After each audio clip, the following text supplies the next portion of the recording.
বিসমিল্লাহির রহমানির রহিম। আসসালামু আলাইকুম। এটা হলো সুস্বাদু ডালের বড়া। আর এই ডালের বড়াটা কী করে বানালাম, সন্ধ্যার জন্য ইফতারি বানালাম আর কি করে বানালাম আপনাদের সাথে ফুল ভিডিওটা শেয়ার করব। আপনারা ভিডিওটা না টেনে দেখতে থাকুন।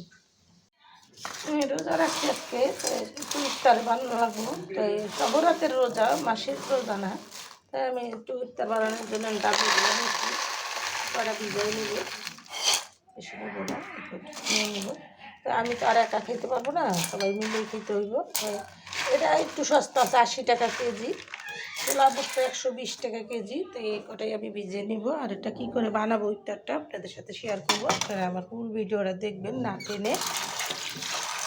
আর এটা আমি আধা ঘন্টা ভিজিয়ে রাখবো, ফিরে আসবো আধা ঘন্টা পর। তো ফিরে আসলাম আধা ঘন্টা পরে। আমার ডাবলিটা ভিজে গেছে। আমি এখন এটা আবার সিদ্ধ করে নিব। এটা সিদ্ধ হইতে 15 থেকে 20 মিনিট সময় লাগবে। তো 15 থেকে 20 মিনিট পর আসছি, আপনারা দেখতে থাকুন। তো 20 মিনিট পরে ফিরে আসলাম। দেখেন আমার ডাবলিটা কত সুন্দর সিদ্ধ হয়ে গেছে। তা আমি রোজা রাখছি, এই শবে বরাতের রোজা, ইফতারের জন্য আমি রেডি করলাম। আর কি কি করলাম সেটাও আপনাদের সাথে শেয়ার করব, দেখতে থাকুন।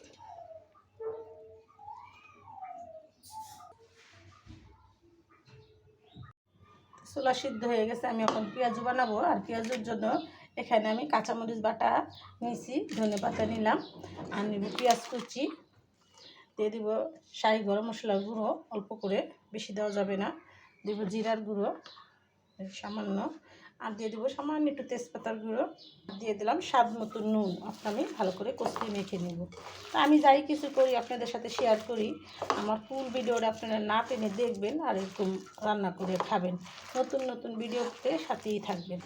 আমি সব সময় অল্প তেল অল্প মশলা দিয়ে সব কিছু করি।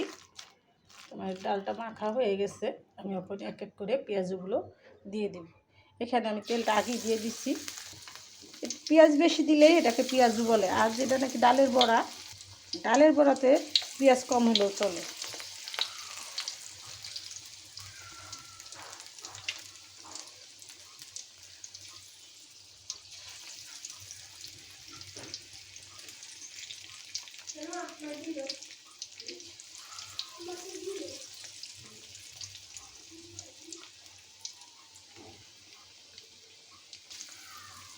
তো আমি সবগুলো বড়া এখানে দিয়ে নিলাম।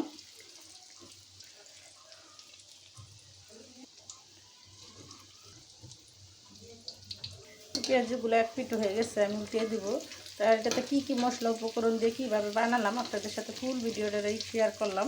আপনারা এরকম করে বানিয়ে খাবেন। দেখুন কত সুন্দর হয়েছে, মুছে মুছে। তো আমার এই পেঁয়াজগুলো হয়ে গেছে, আমি উঠিয়ে নিব। আর এটার সাথে আমার ইফতারির জন্য আমি আরও এখানে নিয়েছি বিটকপি, গাজর, টমেটো আর ক্যাপসিকাম আর লেবু। তার কী কী উপকরণ দিয়ে আমি ইফতারটা বানালাম আপনাদের সাথে ফুল ভিডিওটা শেয়ার করলাম। ভিডিওটা না টেনে আপনারা দেখতে থাকুন। আর নতুন নতুন ইফতার বানিয়ে খান, নতুন নতুন আইটেমের নাস্তা বানিয়ে খান।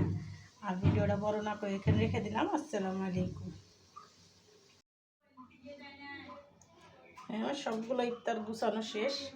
কী করে করলাম আপনাদের সাথে শেয়ার করলাম। আর ভিডিওটা বড় না করে এখানে রেখে দিলাম। আসসালামু আলাইকুম।